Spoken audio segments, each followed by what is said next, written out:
So you may have seen me talking on Instagram and social media recently about watercress, which is just like one of my really genuine all-time favourite superfoods. I don't call many things superfoods actually, but I do think watercress is one of them. And this is a really good recipe. It's a favourite of mine. It's actually from my yearbook too. So that's what I'm going to be making. And it is a really simple, so delicious, low carb, nutritious dish. You can have it as a light supper, you can make it for lunch, it's a great brunch dish. It's very easy. It's chicken, grilled chicken, with orange, fennel and watercress salad. So it's a delicious summer dish, and it's full of protein because not only have you got the chicken there, but I'm also going to use some quinoa.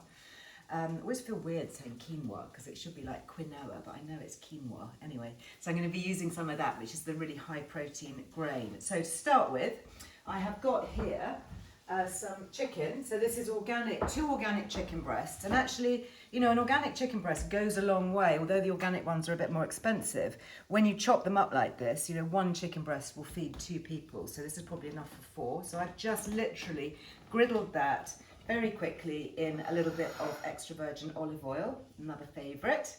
Then I've also just going to take off the pan, take off the heat here in the pan. This is a fennel, so I've used a whole fennel bulb, just roughly chopped into chunks, and again I have griddled that in a little bit of the extra virgin olive oil, and that's gone kind of caramelizey and just a little bit kind of char grilled, which is going to give that extra flavour to the salad.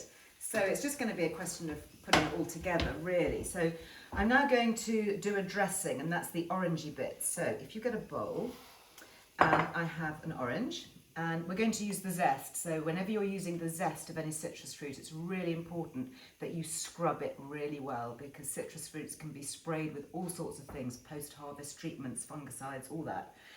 Obviously it helps if you can buy organic, but even so, you know, do give a very good wash. So I'm going to use quite a bit of zest to get that real tangy flavour. Might use the other side of the zester actually to make kind of big bits of zest, because I find that the orange and the watercress work really well together. So once you have done your orange zest, as much or as little as you like, I'm going to do about kind of half the orange there. Let's just scrape that from the inside. You can see I've got all the orange zest. It smells amazing actually. It smells really orangey because that's where all the essential oils are, in the orange. So when you get, you know, orange essential oil, if you're using that in aromatherapy or anything, then that's the real zing of the orange fruit.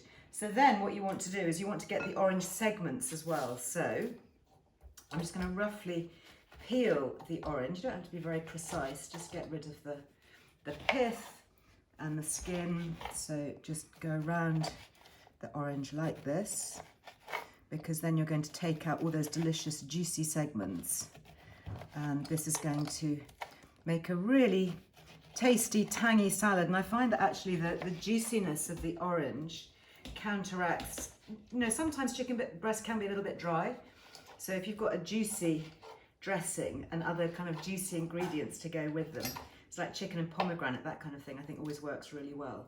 Okay, so now I have got my little skinless orange, and then I'm going to just cut down into the segments. Now if you work over the bowl when you do this, it means that all the drippy bits of orange, all that lovely natural juice, will go into the bowl. Just take out the pips as you go, and so you get, again, that, you know, makes part of your dressing. So just pull that out there, get these segments. I just want to go on that one, there you go. Take you off. You don't really want the pith. I mean, you can have it if you want to. Take some fibre. Oops, that was the postman. Oh, it happens, doesn't it? Just start to film like 5 minutes, all day, totally silent, and then what happens? So, just keep going around with your orange. Got a few big pips here, take those out. And you'll see when I show you the bowl that there's quite a lot of juice actually that comes out of one orange, which is good because that makes the basis of the dressing. So last couple of segments. And then into this I'm going to make I'll make a dressing separately in a little jug, and then I'm going to tip that in to the orange. And then it's really just a question of piling everything in together with the fresh watercress. I just give that a little squeeze. There we go. To get the last little bit of juice out. And you can see in there just how deliciously juicy that is. Just wash my hands. Now I'm going to do the dressing. So for the dressing, it's basically just 3 simple ingredients, really easy. I've got some apple cider vinegar in my little jug, and then into that I'm going to add a crushed clove of garlic. If you want it really garlicky, you could add more than 1, but I think 1 is kind of enough for my taste. So I've got my garlic, it's been crushed into there. And then, of course, third ingredient is going to be extra virgin olive oil. So use a really good quality one if you can. My goodness, I'm running low on that.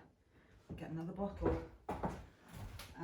There we go. Let me use this one, extra virgin olive oil. So it's always, I tend to do about 2 to 1 with olive oil. So 2 parts olive oil, 1 part apple cider vinegar, or you could have a splash of balsamic if you like that. And then you just mix that together.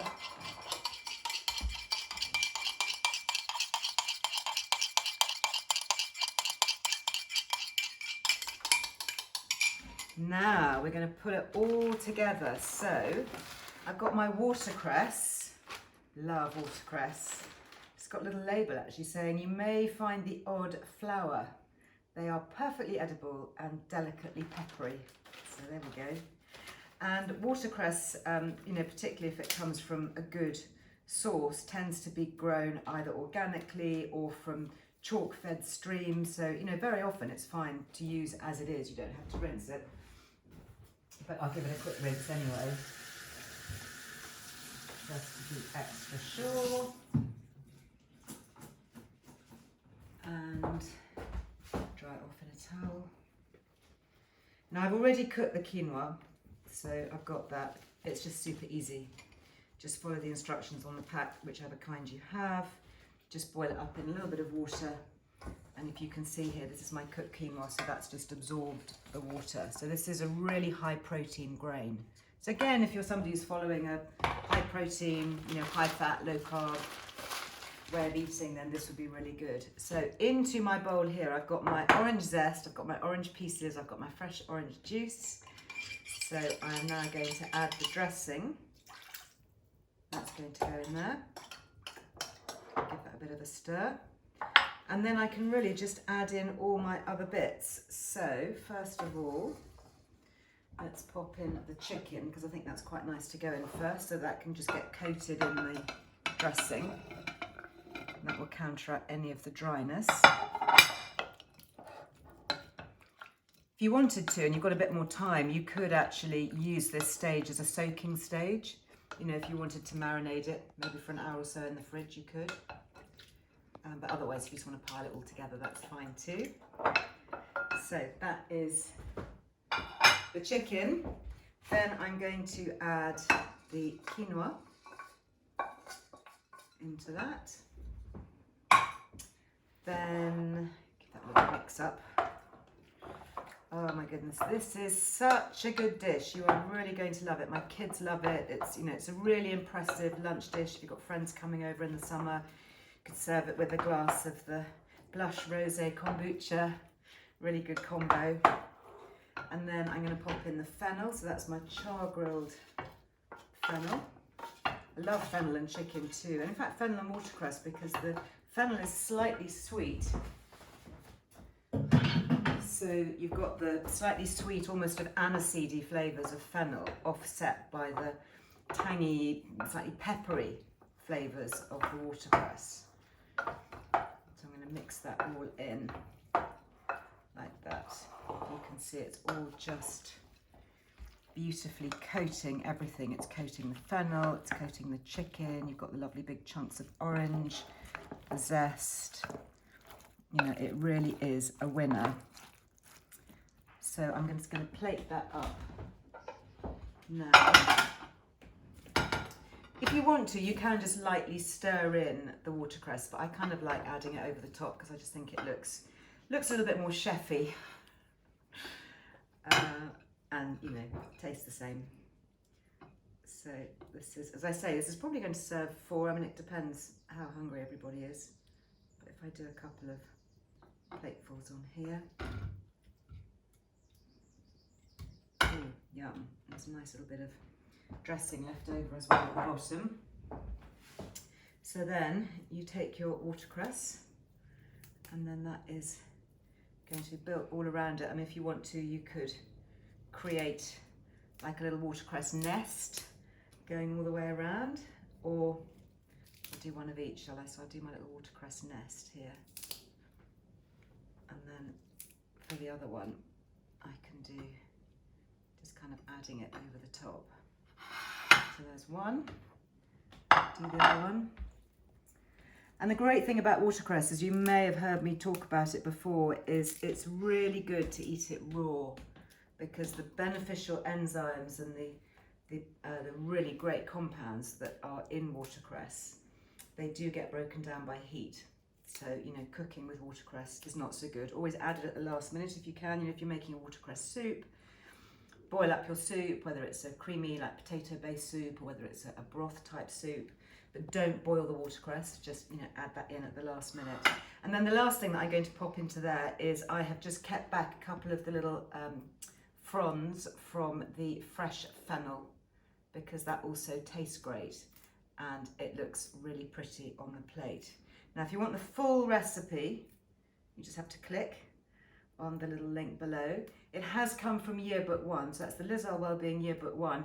Sadly, it's out of print, so we don't have any more copies, but you can read the digital version on an app called Readly, and we'll add a link to that as well. Readly's great because you can download all your magazines, you can download so many things. You can download Liz Earle Wellbeing magazine as well if you want, and a lot of the back issues are also on there for recipes.